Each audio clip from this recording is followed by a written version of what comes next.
My name is Mila. I am 28 years old, and I live in a quiet apartment in the city. For my entire life, I held on to one specific promise from my father. Since I was a little girl, he would look at me and say, "Mila, don't you worry. When the day comes, your wedding fund will be ready." I believed him. I was the responsible daughter. I worked hard, I stayed out of trouble, and I never asked for much. I thought that money was proof that my parents actually saw me. I thought it was proof that they loved me just as much as they loved my sister, Sophia. But I was wrong. When I finally got engaged to Michael, the love of my life, I went to my parents with happy tears in my eyes. I was ready to plan my future. But my father didn't hug me. He didn't celebrate. Instead, he looked at the floor and admitted the truth. The money was gone. Every single dollar of my savings had been handed over to Sophia. His reason broke me. He said, "Sophia just deserves a grand wedding more than you do." I stood there, trembling, feeling invisible. But for the first time in my life, I wasn't alone. Michael stood up, looked my father in the eye, and said the words I was too afraid to speak.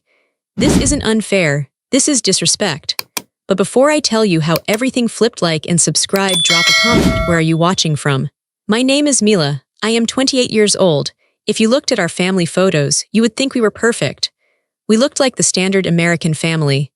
My father, Robert, was a tall, broad-shouldered man with a smile that made everyone feel welcome.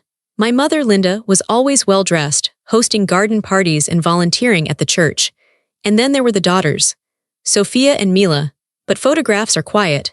They don't show you who is talking and who is being told to hush. They don't show you who is sitting in the front seat and who is squeezed in the back. I was the daughter in the back seat. Growing up, I learned my role very quickly. I was the easy one. That was the word my mother used. "Mila is so easy," she would tell her friends.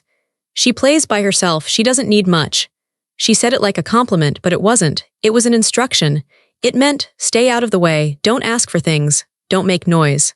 Sophia was different. Sophia was the sun, and my parents were the planets orbiting around her. She was 2 years younger than me, but she took up all the space in the house. When Sophia laughed, everyone stopped to listen. When Sophia cried, the world stopped turning. If she scraped her knee, my mother was there with ice packs and candy and hours of cuddling on the couch. If I scraped my knee, I was told to go wash it off in the bathroom and stop crying because I was a big girl. I remember my 10th birthday vividly. I had asked for a bicycle. I wanted a blue one with a basket. I had been talking about it for months.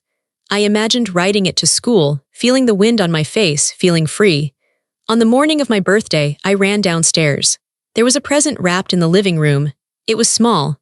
My heart sank, but I forced a smile because I was the good daughter. I opened it. It was a set of books and a new winter coat. "We need to be practical, Mila," my dad said, patting my shoulder. "You needed a coat. And books are good for your brain," my mom added, not even looking at me. She was busy fixing Sophia's hair. 2 months later, it was Sophia's 8th birthday. She walked into the living room to find a brand new pink bicycle with streamers on the handlebars. She hadn't even asked for one. She just got it because she was Sophia. I stood there watching her scream with joy. I looked at my dad. I waited for him to explain. I waited for him to say, "Oops, we forgot yours." He just looked at me and winked. "Isn't she cute, Mila? Go help her learn to ride." That was my life. I wasn't just the sister, I was the assistant. I was the audience for the Sophia show. As we got older, the gap between us grew wider. I threw myself into school.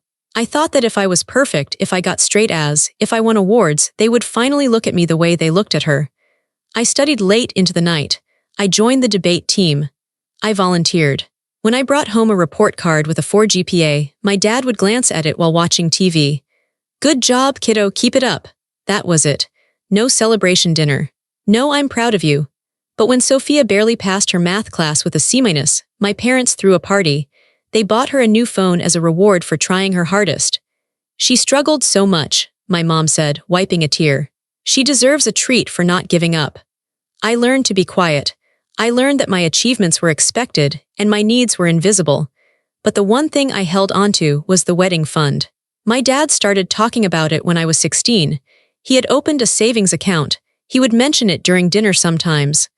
"I'm putting money away every month," he would say, looking proudly at the table. "For my girls. When you get married, you'll have a nest egg. You'll have the wedding of your dreams, I promise." He said, "my girls." Plural, I clung to that promise. It wasn't about the money. I didn't care about expensive flowers or a designer dress. I cared about what the money represented. It meant he was thinking about my future. It meant he saw me as a bride, as a daughter worthy of celebration. It was the one fair thing in our house. Half for Sophia, half for me. I worked through college. I had 2 jobs, one at the library and one at a coffee shop, to pay for my own books and tuition. My parents paid for Sophia's tuition, her apartment, her car, and her sorority fees. Sophia just isn't cut out for working while studying, my dad told me when I asked for help with rent. You're strong, Mila. You can handle it. We're proud of your independence. They used my strength against me. Because I could survive without them, they decided I should survive without them. But in the back of my mind, I always thought, it's okay. I'm working hard now, but one day, when I get married, Dad will hand me that check. He will smile and say, this is for you. And everything will be balanced. I was a fool. I met Michael at the hospital where I worked as a nurse. He was a physical therapist. The first time I saw him, he was helping an elderly patient learn to walk again. He was so patient, so gentle. He wasn't loud or flashy like the boys Sophia dated. He was steady.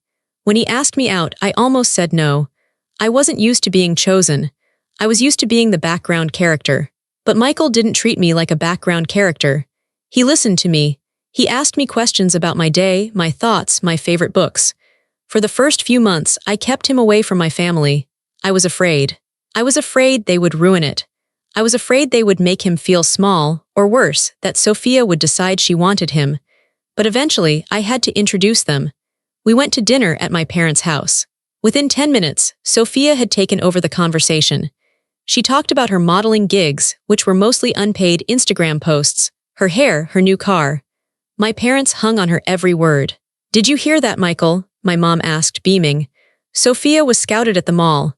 Michael smiled politely, but he didn't look at Sophia. He looked at me. He reached under the table and squeezed my hand. That's nice, Michael said. Mila was telling me she was promoted to head nurse on her floor. That's incredible responsibility. The table went silent. My mother blinked, as if she had forgotten I was there. Oh, yes. That's nice too, Mom said, and immediately turned back to Sophia.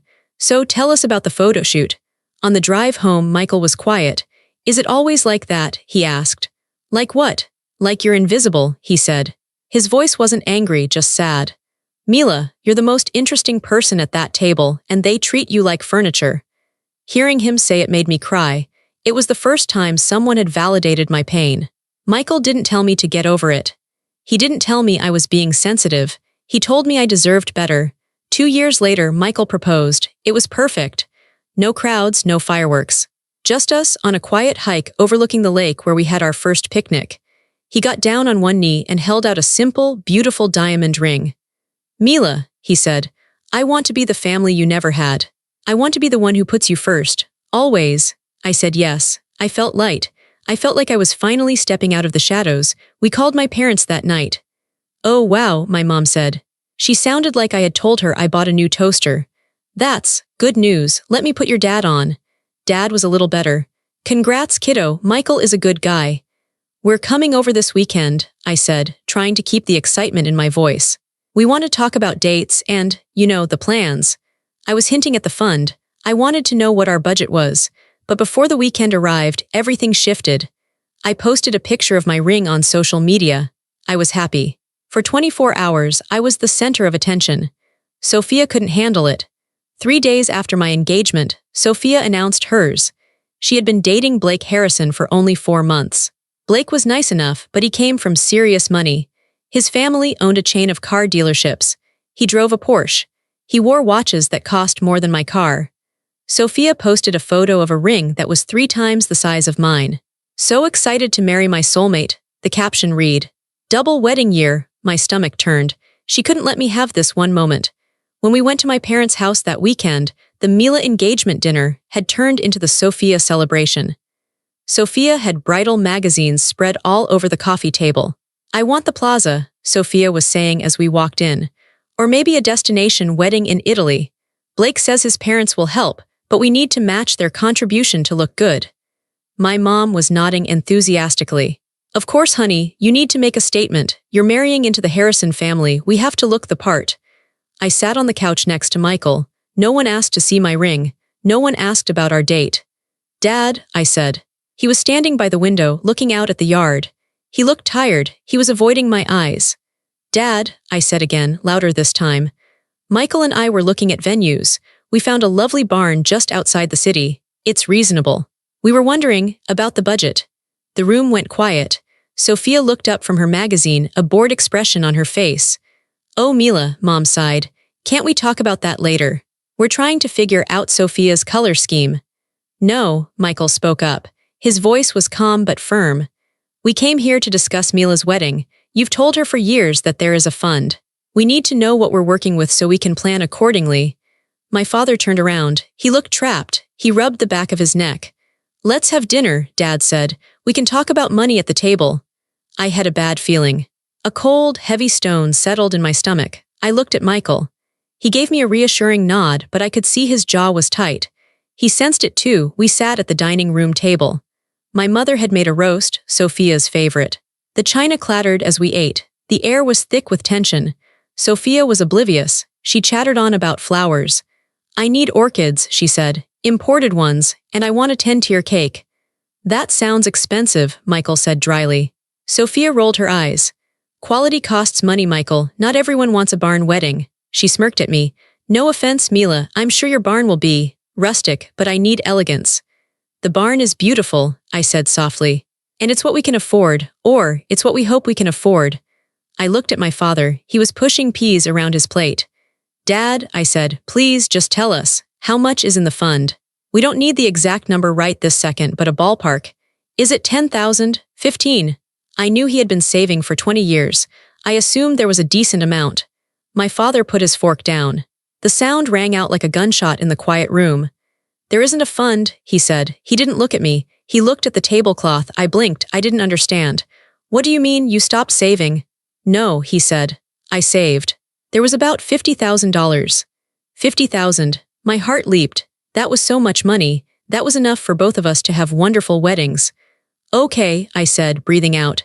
So 25,000 each. Dad, that's amazing. That covers everything No, he interrupted me. He finally looked up. His eyes were sad, but there was a hardness in them too, a defensiveness. Mila, the money isn't there anymore. We gave it to Sophia. The room stopped spinning. I felt like all the oxygen had been sucked out of the house. What? I whispered. All of it. She needs it, my mother jumped in. Her voice was sharp, aggressive. She was already on the attack. Sophia is marrying a Harrison. Do you understand the pressure that puts on us? We can't look cheap. We have to pay for the engagement party, the dress, the venue deposit. It's very expensive. But that was my money too, I said. My voice was trembling. You promised. Since I was a little girl, you said, Mila, this is for you. Plans change, Dad said. He sounded annoyed now, like I was being unreasonable. Sophia's wedding is going to be a society event. Yours is just a party. You're doing a small thing. You don't need $25,000 for a barn, Mila. So I get nothing? I asked. Zero. Sophia took a sip of her wine. She looked bored. God, Mila, don't be so selfish. You have a job. You can save up. I don't work, remember. How am I supposed to pay for a wedding? You could get a job, Michael said. Sophia laughed. Excuse me. You heard me, Michael said. He hadn't touched his food. He was staring at my parents with a look of pure disgust. You just told your daughter that you stole her life savings to fund a party for her sister because you think her sister is more important. Watch your tone, my father snapped. This is family business. It is family business, Michael said. He stood up. He was tall, and in that moment he looked like a giant. And the business is corrupt. You looked Mila in the eye and lied to her for decades. And now you're telling her that she doesn't deserve a dime because her wedding isn't fancy enough for your ego. She's the older sister, Mom yelled. She should want to help Sophia. She should be happy that Sophia made such a good catch. I sat there, frozen. I couldn't move. I felt like I was 10 years old again, watching Sophia ride the pink bike while I held a stack of books. She deserves it more. That was the subtext of everything they said. She is the main character. You are the help. We're leaving, Michael said. He reached down and took my hand. Come on, Mila. If you walk out that door, my dad threatened, pointing a finger at me, don't expect us to help you with anything. I looked at my dad. I looked at the man who had promised to protect me. You already aren't helping me, Dad, I whispered. You never have. I stood up. My legs felt weak, but Michael's grip was strong. Bye, Mila, Sophia called out, mocking me. Try not to cry about it. We walked out the front door and didn't look back. The car ride home was silent, but it wasn't an empty silence. It was a heavy, suffocating silence.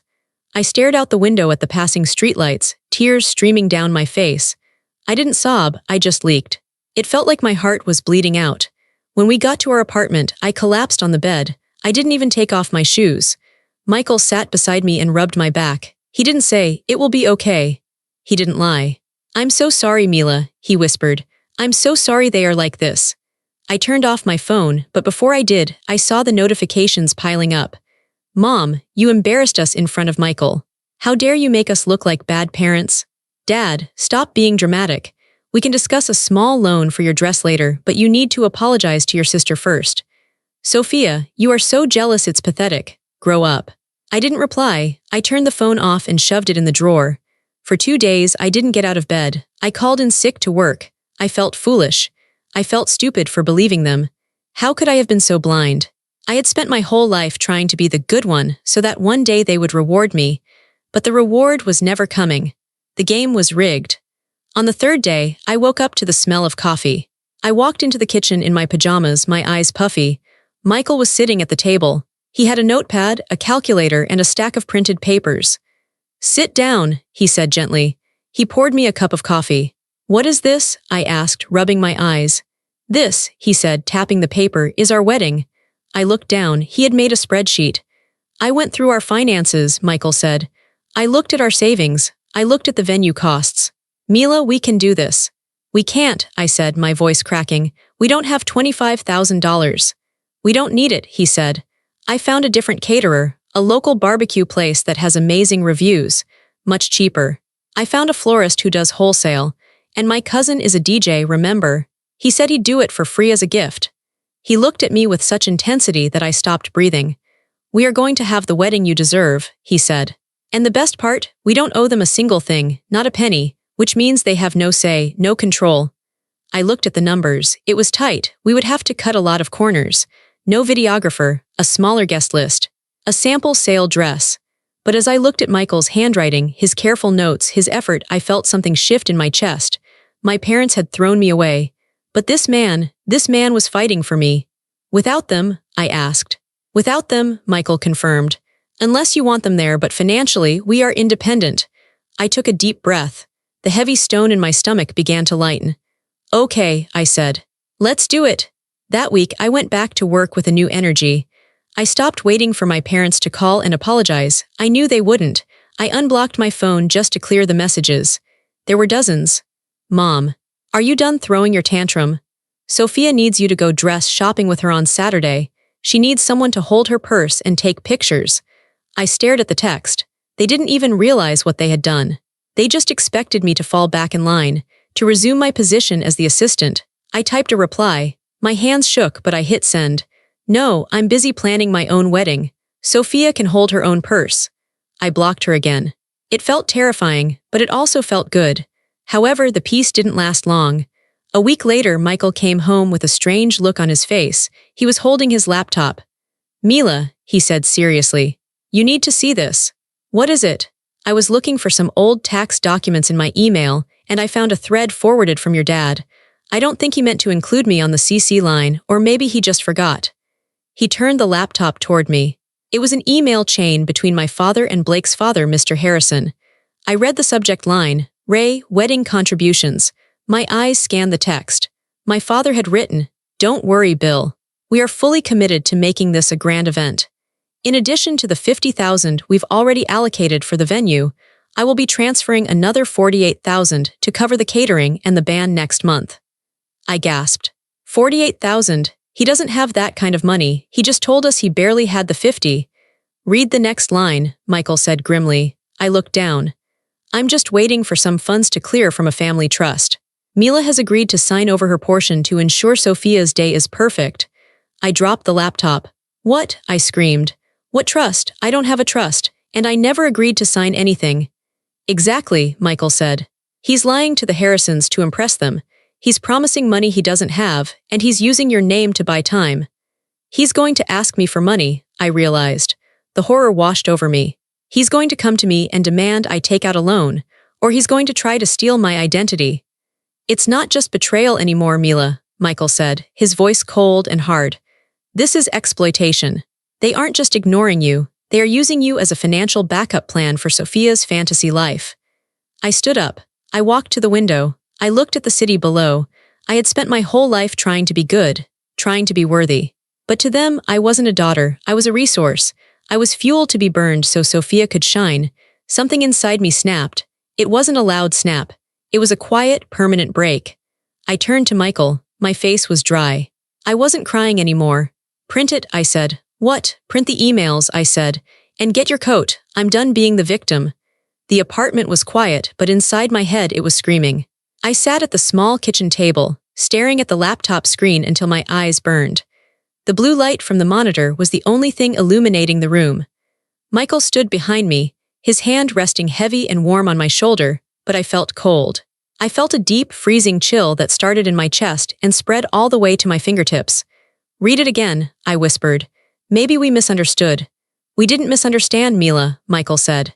His voice was low, vibrating with a suppressed anger I had rarely heard from him. It's black and white, it's right there. I leaned in. My cursor hovered over the email chain. It was a forwarded thread, something my father had likely sent to Michael by accident when trying to attach a tax document earlier in the week. He was so bad with technology. He was always clicking reply all or attaching the wrong files. For years, we laughed about it. We used to say, "Oh, that's just Dad." Now, his incompetence had revealed his malice. The email was dated 3 days ago. It was addressed to William Harrison, Blake's father. The subject line read, "Ray, wedding catering and band expenses." "Bill," my father wrote, "I completely understand your concerns about the deposit deadlines. I want to assure you that the Carter family is fully committed to this event. We want Sophia to have the best, just as you do. Regarding the outstanding balance of $48,000 for the premium catering package and the live orchestra, please consider it handled. We are just waiting for a family trust distribution to clear. My eldest daughter, Mila, has agreed to sign over her portion of the trust to ensure her sister's day is perfect. The funds will be with you by next Friday." I read the words family trust over and over again. "I don't have a trust," I said. My voice sounded hollow. "We don't have trusts. We aren't that kind of family. We grew up clipping coupons, Michael. Dad drove a used sedan for 10 years. Where did he come up with a trust?" "He made it up," Michael said. He pulled up a chair and sat next to me. "He is lying to the Harrisons because he is ashamed. Blake's family is wealthy. They have old money. Your dad is trying to play at their level and he's drowning. He promised them a wedding he couldn't afford." "But why me?" I asked, turning to look at him. "Why use my name? Why say Mila agreed?" Michael took my hands. His grip was tight. "Because he needs a scapegoat, Mila. Think about it. He promised the money by Friday. He doesn't have $48,000. So when Friday comes and the money isn't there, what is he going to say?"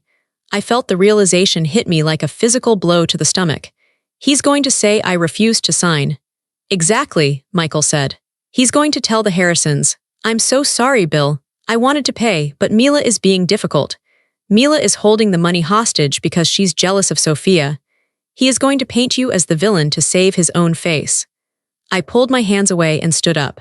I walked to the window. We lived on the 4th floor. I looked down at the streetlights reflecting on the wet pavement. It wasn't enough that they took my $25,000. It wasn't enough that they ignored my engagement. It wasn't enough that they humiliated me at dinner. Now, they were going to destroy my reputation. They were going to ruin my name in our town just to cover up their own lies. "He called me yesterday," I said, remembering the brief, strange conversation. "Dad called me while I was at work. He asked about my credit score." "Your credit score?" "Yeah." "He asked if I had kept it above 750. I said yes. I was proud of it. I thought, God, I was so stupid.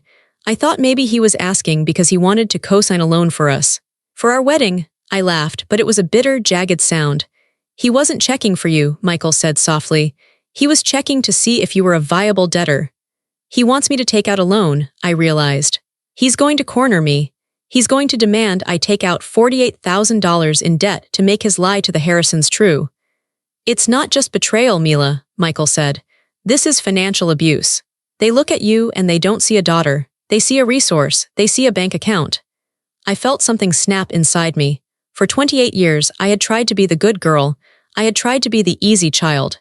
I thought if I gave enough, if I worked hard enough, if I stayed quiet enough, they would eventually love me.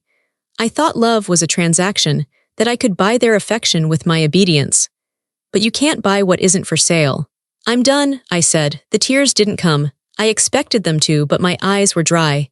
My heart wasn't breaking anymore, it was hardening. It was turning into something sharp and protective. What do you want to do? Michael asked. Print it, I said. Print every single email. Print the bank statements showing the withdrawal of my wedding fund. Print the text messages where Sophia called me selfish. Michael stood up and walked to the printer. And then we wait, I said. We don't tell them we know, we let them come to us. We let them dig the hole a little deeper. That night, I didn't sleep. I lay in bed staring at the ceiling, replaying my entire childhood. I remembered every birthday I was forgotten. Every graduation where they showed up late. Every time they told me to be the bigger person. I was done being the bigger person. I was ready to be the person who fought back. The next 3 days were a game of silence. My phone blew up. Calls from Mom, calls from Dad, texts from Sophia. Dad, Mila, pick up. It's urgent family business. Mom, stop being childish. We need to talk to you immediately. Sophia, you are ruining everything. Call Dad back right now. I didn't answer. I went to work. I focused on my patients. I changed bedpans, I administered medication, I held the hands of people who were actually in pain. It gave me perspective. My family's drama was a luxury. It was a vanity project gone wrong. On Thursday, the silence broke. I was at the nurse's station, filing charts. It was a busy afternoon. The hospital lobby was crowded with visitors. I was tired, but it was a good tired. Then I heard the voice. I need to see her. She is my daughter. You can't stop me. My spine went rigid. I knew that voice.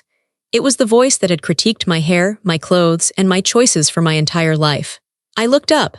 My mother was standing at the reception desk, arguing with the security guard. She looked frantic. Her usually perfect hair was windblown. Her face was flushed red.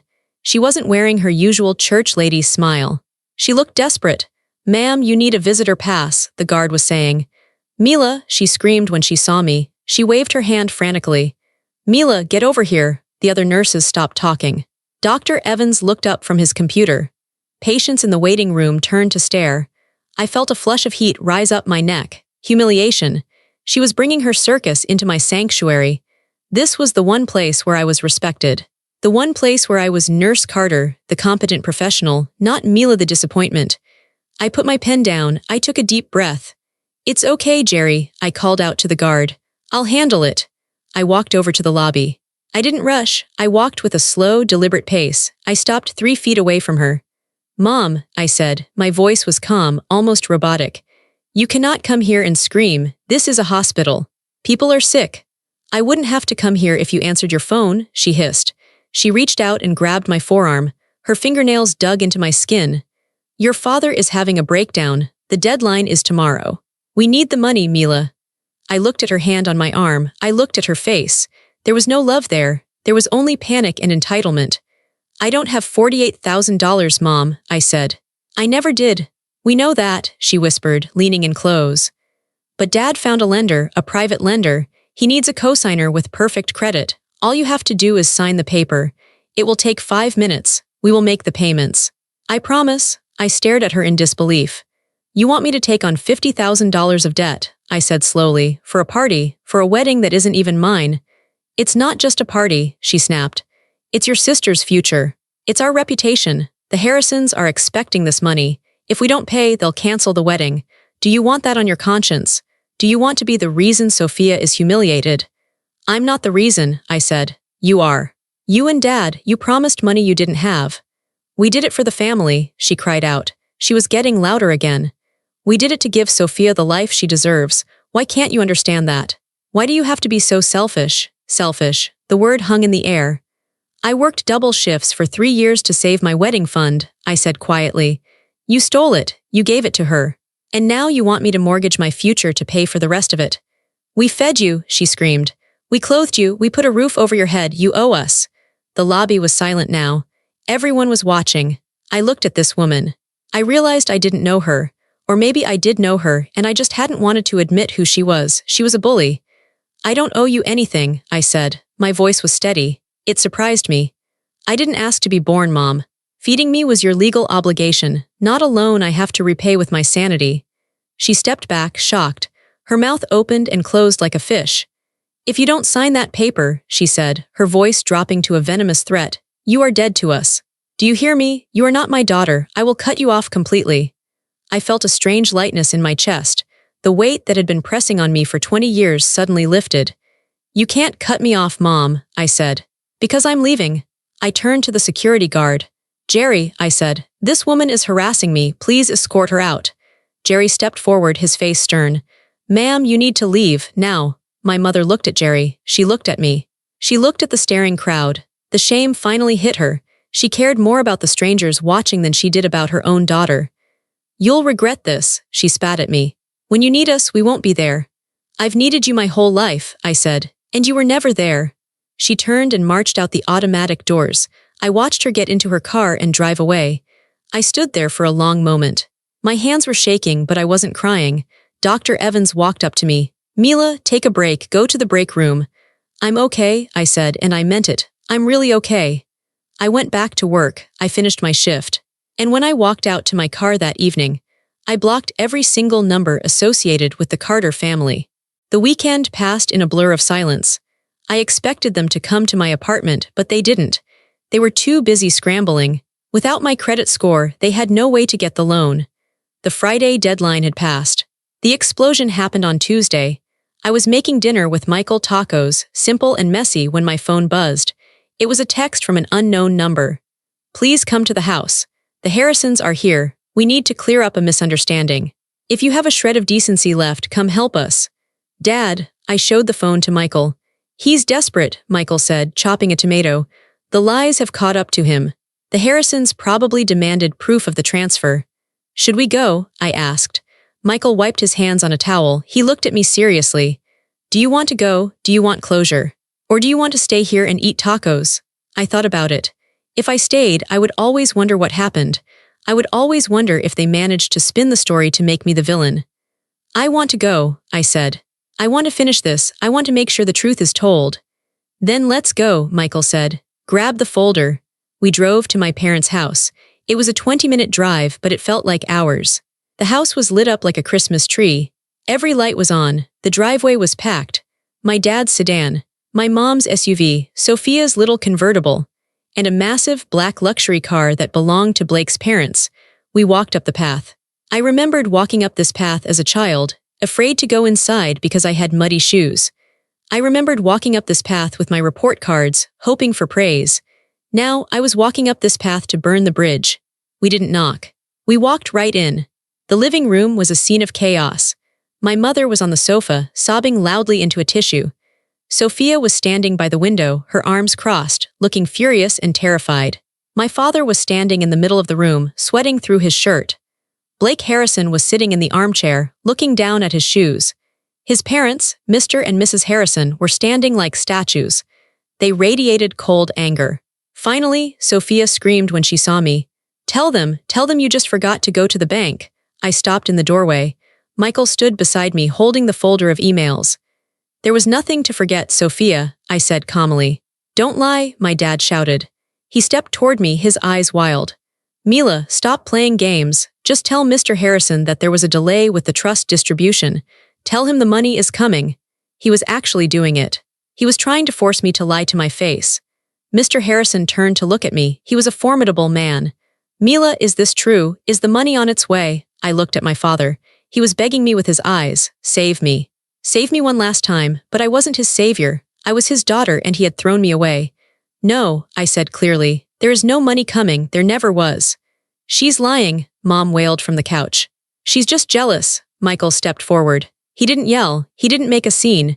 He simply placed the folder on the coffee table in front of Mr. Harrison. Mr. Harrison, Michael said. These are the emails Robert sent you claiming Mila had a trust fund. And these are Mila's bank statements. She does not have a trust. She works for a living. In fact, Robert took $25,000 of Mila's personal savings, money she earned herself, just to pay your venue deposit. The room went deadly silent. The only sound was my mother's jagged breathing. Mr. Harrison picked up the folder. He opened it. He read the emails. He looked at the bank statements. He closed the folder. He turned to my father.